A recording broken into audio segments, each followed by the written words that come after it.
we can get into it here. Mike, what's a good best way to pin it so it doesn't switch over to me? Is there like a way that I can get it to? Sorry. Just punch that there. Full screen. There we go. Okay, cool. Cool. Rebecca North, what's your I guess what could your title be? I'm an assistant professor. For The School of Natural Resources at the University of Missouri, Columbia. Great.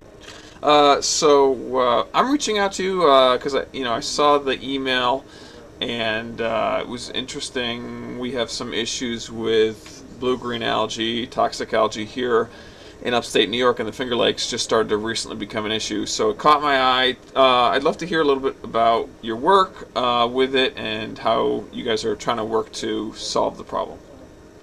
Great, sure. Yeah. So the press release that came out was related to a special issue that I published with some oceanographers on controlling light and climate change. So we know that with the changing climate, we're getting changes in light in our inland lakes and in our oceans. And so in lakes, I have two graduate students. One wrote a paper on how here in Missouri, at least in the reservoirs, we can see that light controls the production, primary productivity of algae. So how much oxygen they're producing to help with the carbon balance. And then I had another grad student do more of an applied research project. And so oftentimes when we're trying to mitigate harmful algal blooms, we focus on controlling nutrients, specifically phosphorus and nitrogen. But in his case, and around here in these agricultural reservoirs, sometimes it's difficult to minimize how much nutrients are coming in. And so light is a kind of an unexplored area of controlling these harmful algal blooms. You've seen maybe in California, some shade balls have been added to drinking water reservoirs, or aqua shade is another kind of dye product that people will often add. And so this is another technique that we thought was more naturally based, and that's using glacial rock flour. So kind of like the beautiful turquoise lakes in the Rocky Mountains, that fine particulate material can be added to make the water darker, which algae need light and nutrients to grow. And so if you turn off their lights, then potentially you can stop their growth and then stop their production of toxins. And so we found that it worked fairly well. We did it in these, tanks outside. And so by adding this glacial rock flour, we were able to reduce the amount of cyanobacteria, but it ended up being a little more expensive than we thought. But it's just one option of many to try to kind of mitigate these harmful algal blooms in this changing climate. Very interesting. So I'm curious, if it darkens the water, wouldn't that mean the light is able to I guess the water's able to absorb more light and more heat, and that would heat up the water, and that would kind of, because I know algal blooms like warm waters, wouldn't that kind of negate that effect? It wasn't enough to heat up the water. We only ran the experiments for 9 days, so it wasn't, a long term in that regard. But certainly just the counter action, I guess, between light and temperature, they're both important for algal growth. And so, yes, you don't want to increase the temperature, but if you can cut out the light, then I think that maybe has more of an impact than increasing temperatures on algal growth. Mm-hmm, mm-hmm. Yeah, I know this, it's a constant balance between trying to mitigate by just reducing amount of phosphorus going into the source, I guess, versus this solution. Have you guys tried it in the natural world, I guess, outside of tests in these tanks? No, we haven't. That was the plan. We were going to do a whole lake experiment and add it to a pond around here, but it ended up being so costly that on an assistant professor's grant, we were unable to do that kind of experiment. We were surprised how quickly it fell out of the water column. So we added it and it disappeared within kind of 12 hours.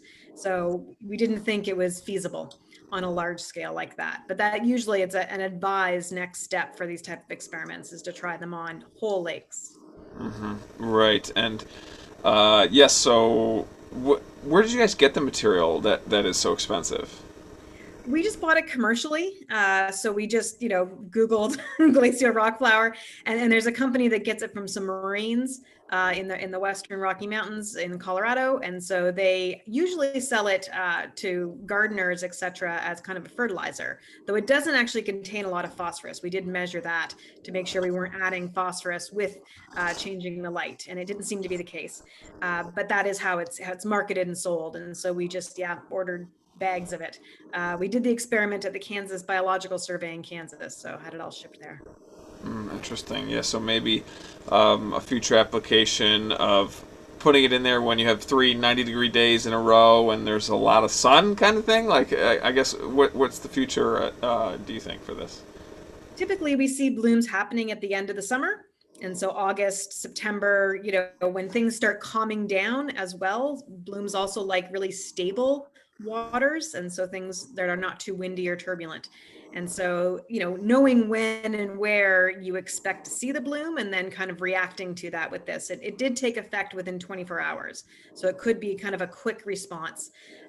We saw, the blooms in Toledo, Ohio, in the case of Lake Erie, and that system is just too large to do anything like this on. The water currents would just take it away.